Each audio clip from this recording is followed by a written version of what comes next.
ശബരിമലയിലെ സ്വർണ്ണക്കടത്തുമായി ബന്ധപ്പെട്ട് കൂടുതൽ സംശയങ്ങൾ ഇപ്പോൾ നിഴലിക്കുകയാണ്. സ്വർണ്ണ ഫലകവും ചെമ്പായിട്ടുണ്ടോ എന്നുള്ള സംശയമാണ് ഏറ്റവും പുതുതായി ഉയർന്നു കേൾക്കുന്നത്.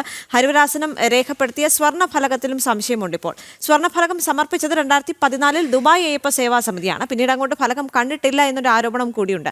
രാജീവ് ചേരുകയാണ് കൂടുതൽ വിവരങ്ങളുമായി. രാജീവ്, നേരത്തെ പറഞ്ഞതുപോലെ തന്നെ കഴിഞ്ഞ ദിവസം ഒരു കണക്കെടുപ്പൊക്കെ നടന്നിരുന്നല്ലോ അവിടെ വിജിലൻസിന്റെ നേതൃത്വത്തിൽ. കാരണം അമൂല്യ വസ്തുക്കളുടെ കണക്കെടുപ്പ് ഉണ്ടായിരുന്നു. അതിൽ ഇത് പെട്ടിട്ടുണ്ടോ? മാത്രവുമല്ല, ഇത്തരത്തിൽ അവിടെ അമൂല്യമായൊരു വസ്തു ഉണ്ട്, അല്ലെങ്കിൽ അതും ചെമ്പായോ എന്നുള്ള സംശയങ്ങൾ ഉയർന്നു വരുന്ന സാഹചര്യത്തിൽ ഇതുമായി ബന്ധപ്പെട്ടുള്ളൊരു പരിശോധന കൂടി നടക്കേണ്ടതില്ലേ? ദേവിക, ഹൈക്കോടതി നിർദ്ദേശത്തിന്റെ അടിസ്ഥാനത്തിൽ ജസ്റ്റിസ് കെ ടി ശങ്കരൻ ശബരിമലയിലേക്ക് എത്തി സ്ട്രോങ് റൂം തുറന്ന് പരിശോധിച്ചിട്ടുണ്ട്. അതിൽ ഇത് ഉൾപ്പെട്ടിട്ടുണ്ടോ എന്ന കാര്യത്തിൽ ഇപ്പോൾ വ്യക്തതയില്ല. ഏതായാലും 2019 ഇത്തരത്തിലുള്ള സ്വർണ്ണ കവർച്ചകൾ വ്യാപകമായി നടന്നൊരു പശ്ചാത്തലത്തിൽ കൂടിയാണ് ഈ ആവശ്യം വളരെ ശക്തമായി ഉയരുന്നത്. ശബരിമലയിലെ അമൂല്യമായ പല വസ്തുക്കളും നഷ്ടപ്പെട്ടിട്ടുണ്ടാകാം എന്നൊരു വിലയിരുത്തൽ ഭക്തർക്കുണ്ട്. മാത്രമല്ല, ഇതുമായി ബന്ധപ്പെട്ട് നിൽക്കുന്ന ആളുകൾക്കുമുണ്ട്. അതുകൊണ്ടാണ് ഹരിവരാസനം ട്രസ്റ്റ് ഈ ഒരു ആവശ്യം വളരെ ശക്തമായി തന്നെ മുന്നോട്ട് വെക്കുന്നത്. ഈ ഹരിവരാസനം എന്ന് ആലേഖനം ചെയ്ത ആ സ്വർണ്ണ ഫലകം അതിപ്പോൾ എവിടെയാണ് എന്ന് വ്യക്തമാക്കണം. മാത്രമല്ല, വരും ദിവസങ്ങളിൽ ഇത്തരത്തിലുള്ള കൂടുതൽ ആവശ്യങ്ങൾ ഉയർന്നു വരാനുള്ള സാധ്യതയുണ്ട്. സംസ്ഥാനത്തിൻ്റെ പല ഭാഗത്തു നിന്ന് മാത്രമല്ല, രാജ്യത്തിൽ നിന്നും അതുപോലെ തന്നെ മറ്റു രാജ്യങ്ങളിൽ നിന്നുമൊക്കെ ഉള്ള ആളുകൾ, ഭക്തർ ശബരിമലയിലേക്ക് പല അമൂല്യമായ വസ്തുക്കളും സമർപ്പിച്ചിട്ടുണ്ട്. ഈ സമർപ്പിച്ച വസ്തുക്കളുടെ ഒന്നും കൃത്യമായി കണക്കുകൾ ഇപ്പോഴും ദേവസ്വം ബോർഡ് പുറത്തുവിട്ടിട്ടില്ല. പല കാലയളവിലായി ഈ വസ്തുക്കൾ കൈമാറ്റം ചെയ്തിട്ടുണ്ടോ എന്നുള്ള ചോദ്യമാണ് പ്രധാനമായും ഉയരുന്നത്. കാരണം പുറത്തു വരുന്ന ഈ തെളിവുകൾ അത് ഭക്തർക്കിടയിൽ ആശങ്കയുണ്ടാക്കുന്നതാണ് എന്ന കാര്യത്തിൽ ഒരു സംശയവുമില്ല. അതുകൊണ്ട് തന്നെയാണ് ഈ വിഷയം ഇത്രയും സജീവ ചർച്ചയാകുന്നതും.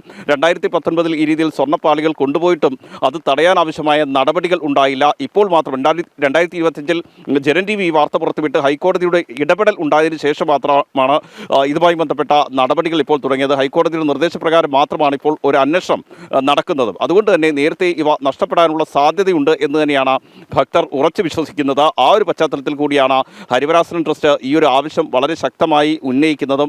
ആ സ്വർണ്ണഫലകം അവിടെ ഉണ്ടോ എന്ന കാര്യത്തിൽ ദേവസ്വം ബോർഡ് വ്യക്തത വരുത്തി ആ കാര്യം പുറത്തു പറയണമെന്ന ആവശ്യമാണ് അവർ മുന്നോട്ട് വെക്കുന്നത്. അല്ലെങ്കിൽ ഹൈക്കോടതി ഇത് പരിശോധിക്കണമെന്ന ആവശ്യം കൂടി അവർ മുന്നോട്ട് വെക്കുന്നുണ്ട്. കാരണം ആ സ്വർണ്ണവും ചെമ്പായി മാറിയോ എന്ന ആശങ്ക അവർ വളരെ ശക്തമായി മുന്നോട്ട് വെക്കുകയാണ്. ഞാൻ നേരത്തെ സൂചിപ്പിച്ചതുപോലെ വരും ദിവസങ്ങളിൽ കൂടുതൽ ഇത്തരം തെളിവുകൾ പുറത്തു വരാനുള്ള സാധ്യത നിലനിൽക്കുന്നുണ്ട്.